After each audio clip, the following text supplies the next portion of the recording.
We got an '01 Dodge pickup that came in with an unusual electrical complaint. His complaint was that he had a lot of lights illuminated. He had the ABS light on, the airbag light on, the speedometer wasn't working, the blower motor wasn't working, the window motors weren't working, just a lot of things like that. It's been my experience whenever you have multiple systems involved, it usually leads to an electrical problem. That's what this one turned out to be. We want to show you how we found it and what the fix was in case you run into it. Might be a good time for you guys to give up. Never give up. Never surrender. First thing we're going to do is confirm his complaint. So we're going to start the vehicle. There's no dash lights on to start with. But when we start it, of course you have your bulb check. Airbag's on, ABS is on, of course the seat belt because I'm not wearing one right here. We're not moving, so we can't verify the speedometer, but we're going to take his word for it that that's not working either. So shutting it off, we're going to go back to start with. The first thing that's probably the easiest for us to check. His complaint was that the blower motor wasn't working and the window motors weren't working. To confirm part of that complaint, we've got the blower motor on and it's not working. I'm going to go to the windows and the power windows are not working either. So we're going to go to the blower motor fuse, which is right over here, and using the power probe we test the blower motor fuse. We got ground and ground on both sides. Now that should have power. The power windows are controlled by a circuit breaker, so we're going to check that. We pull it out. We have ground and ground. No power to that either. So before we start checking everything else, we know we got a problem there, no power to that circuit. So we're going to go to our electrical diagram and see where that power comes from. The blower motor gets its power from the blower motor relay. Following the diagram up, you see that it's fuse number 2. Now notice run A22. What that means is this circuit is powered up if the key is in the run position and it is circuit A22. So the A22 is referenced in future diagrams. Likewise, you'll see that the power windows are powered up through this same circuit A22. So this run A22 circuit is our problem. So we need to find out, where does it get its power from? So as the diagram shows, run A22 gets its power from the ignition switch.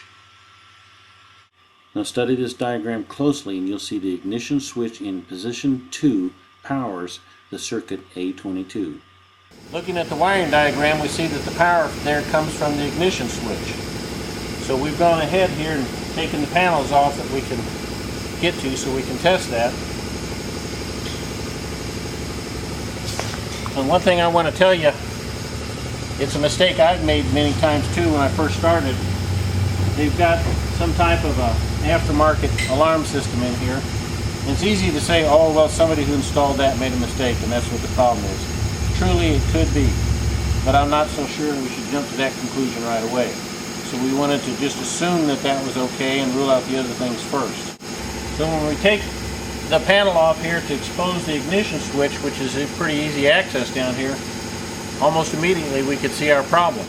This one wire has been pulled out of the ignition switch. When we take that wire and plug it right in, you can hear our blower motor start. We pull this wire out and it goes off and our windows don't work again. So obviously this is feeding that part of the circuit. What I also want to do is plug this in so the blower motor's working, and then come up and see if it took care of my ABS problem and my airbag problem. So now with our wire plugged back in and the blower motor working, we're going to start it.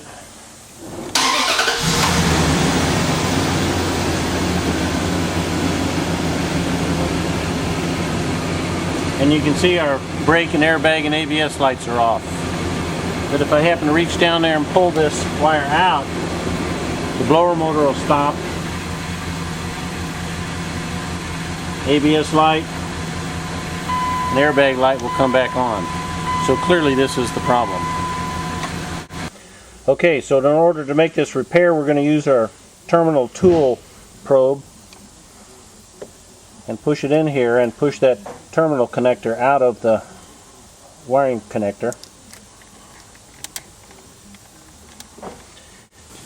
Now you can see the problem with it. The wire just broke off of the terminal connector. So we're going to repair this, put it back in there, and we should be good. Okay, to complete the repair, we took the connector out, crimped the wire back in it, but to make it even better, we're going to solder it together. We've got this little device that's kind of handy, helps you hold the wire and the connector in place.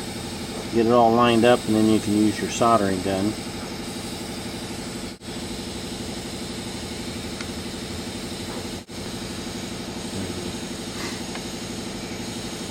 Make a nice little soldering connection there. Then you're ready to let it cool and slide it back into the connector.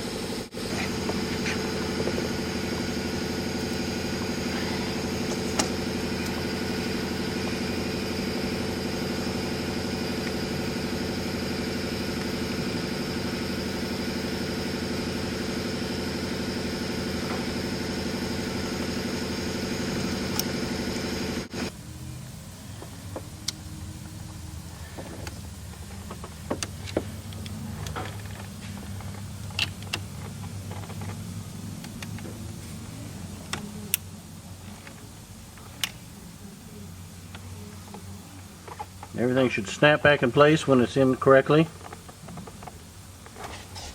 Another thing to be careful here is make sure that there's enough slack on that wire so when they turn the tilt steering wheel, it won't pull that wire out again.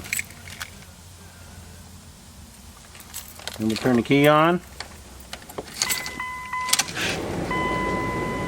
Blower motor works. Start it up.